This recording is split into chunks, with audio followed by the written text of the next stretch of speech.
Hey guys, I was having a conversation with one of my coaching clients today, shout out to Bryce, and he was just exhausted from working with buyers. And he was like, man, I have lost my mojo, I've lost my motivation, this market is insane.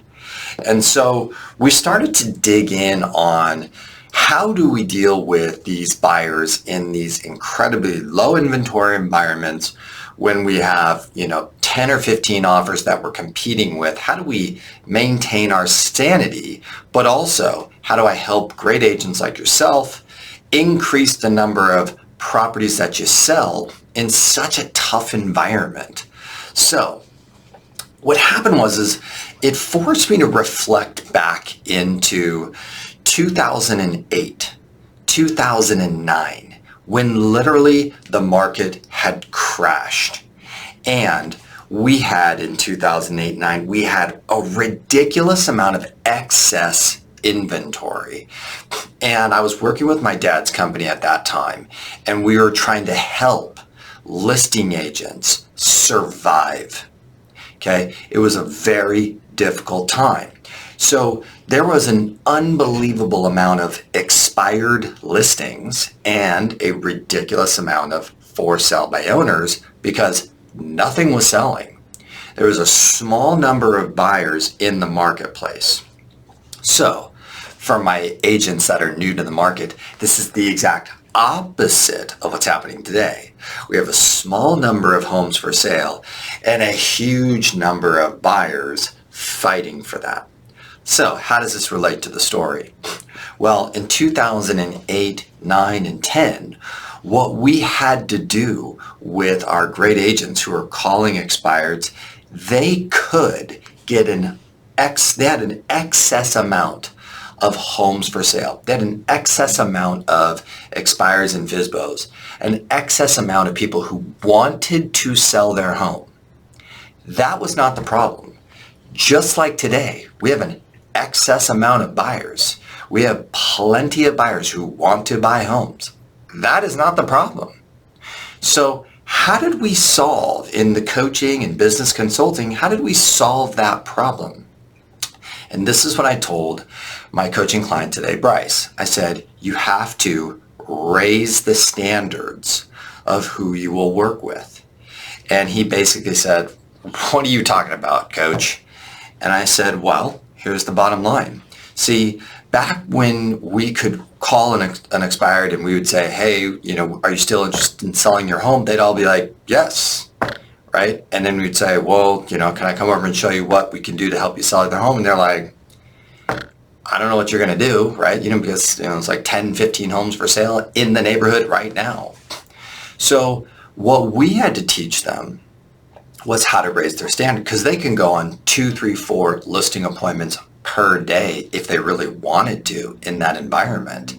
But that didn't mean, and you could probably list 50% of the listing appointments that you went on, they would agree to list with you at that time. Just like today, most buyers would say, sure, show me that property, let's go. Most buyers would maybe even write an offer on the property that you got. But that doesn't mean that the deal would come together. Doesn't mean that back then in 2008, 9, and 10, you can list 100 properties and a small percentage of them would actually sell. Just like today, you guys can write 100 offers and very few will actually get accepted. So how did we do it? How did they survive that difficult market? Well, we forced them to raise the standard. So we basically said, hey, we need you to ask more questions, go deeper in your questions, and make sure that when you booked a listing appointment, you needed to make sure that A, they were highly motivated.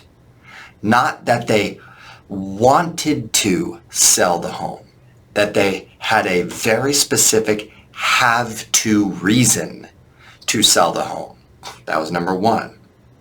Okay. Number two is that they would be willing to follow your advice. There's someone that they were reasonable. Number three, they were someone that understood the dynamics of today's market, or they were willing to listen to you to understand the dynamics of the market.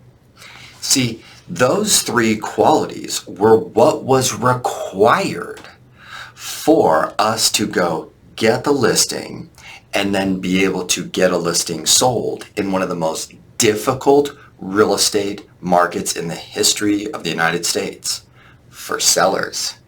Today, it's the most difficult market for buyers.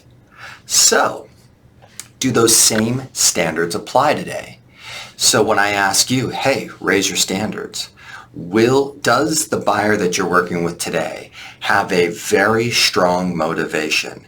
Do they have to buy this home, or do they just want to? It's just like, oh, well, if you can get me in the needle in the haystack and you can get it for me for 10% under market value, I'd be happy to buy it. And no, sorry. You can't actually waste your time today with people like that. Okay? Now, do they have to, I was looking at my notes, do they have to be willing to be realistic about what the market's all about today, or at least listen to you when you try and explain that, and then be able to follow along as you're explaining? You are most likely going to have to write an offer over list price, and depending on your market, 10, 20, 30, 40, 50, 100, $200,000 over list price. You're gonna have to most likely not ask for lots of terms on the contract. You're gonna have to most likely waive an appraisal and maybe even bring in more money into the equation, right? And cover the excess cost of the appraisal.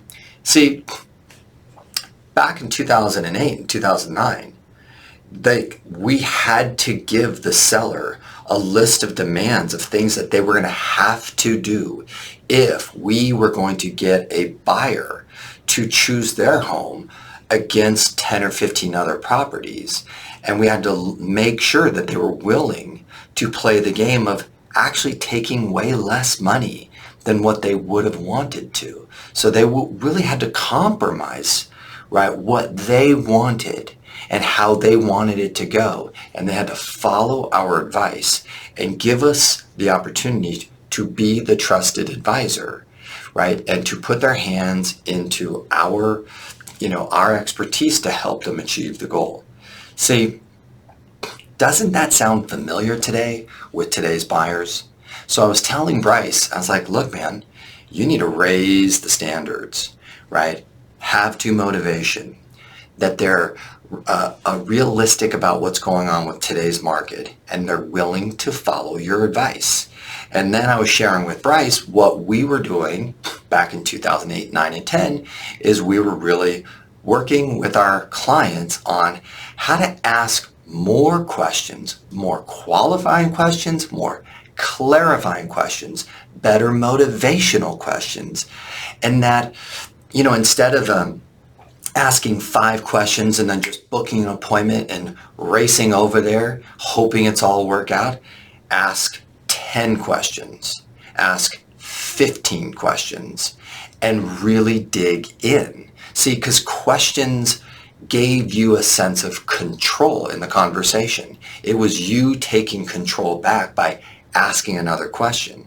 So we were working nonstop on the skills of asking better questions, asking more intelligent questions, and asking more clarifying questions, but doing it in a way that was conversational, doing it in a way that was compassionate, doing it in a way that had empathy, doing it in a way with intense curiosity, and doing it in a way where you were seeking to understand what was really going on and how you can help them. See, we were working on the skills of how to do that. So today, my friends who are working with buyers, if you're asking 5 questions and running around and you're hoping it's all going to work out, you are in big trouble. Now, thankfully, compared to my friends in 2008, 9, and 10, those guys, the price point was literally, I'd say, half of what you're actually selling homes for today. So it was not only just as difficult, but they're actually getting paid significantly less. And so there's even more stress with one of the worst economic situations in America. So, for those of you that are struggling today, let's raise your standard. Okay? Now, there's a few quotes I thought were really helpful. Okay? And so quote number one is, if you lead generate, you don't have to tolerate. See, if you lead generate, you don't have to tolerate.